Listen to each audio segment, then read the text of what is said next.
We all know that human development can cause problems for the environment. I just want to tell you about a few that are closer to home. I go kayaking almost every week on rivers in Seminole County, and I have for years, and I've only seen a manatee one time on the rivers. In Seminole County, there are at least 6 endangered or threatened species that are being put at risk by current land development and potential future land development. The Little Wekiva River is a perfect example of an ecosystem that has been damaged by current development. The Seminole County rural boundary is an example of one that will potentially be harmed in the future. Now, our county is home to many endangered species that are being put at risk by this.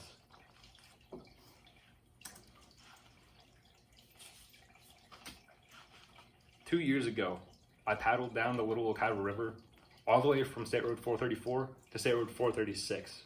It's many miles north. Last year, when I tried to do the same path, I couldn't even make it a quarter of a mile. The Little Wekiva River, for those of you who don't know, is part of an important tributary of the St. Johns River that has been suffering from local development.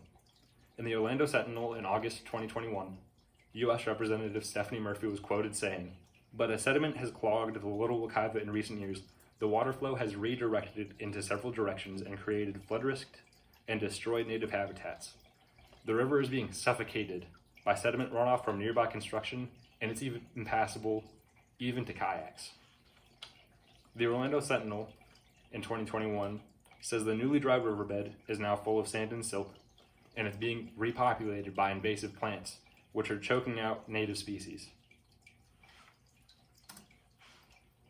While the Little Wekiva is being damaged by development, more land is at risk on the other side of the county in the rural boundary.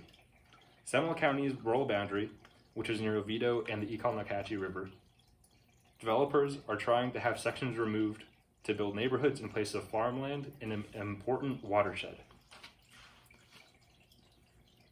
In the Orlando Sentinel 2021, Chris Dorworth claimed, "This is a truly premier location. I'm in contact with more land sellers in the rural area, and it is likely I will be submitting more of these requests to remove land." Chris Dorworth is a prominent land developer and former member of the Florida House of Representatives. The land that is part of Seminole County's rural boundary is protected from development by the county commission. But developers are constantly requesting that small pieces of it be taken out of the protection so they can develop it. This development also puts native endangered animals at risk. Seminole County is home to many endangered or threatened species, as I already said. According to the U.S. Fish and Wildlife Service, Seminole County is home to many endangered or threatened species. Development in Seminole County's protected lands threatens the habitat of these valuable species. In Seminole County, the Little Wekiva River has already been harmed by development. The rural boundary is at risk of being paved over. The habitat of endangered species living here is at risk of being lost. We all know that human development can cause environmental problems. Now we know that it's in our backyard.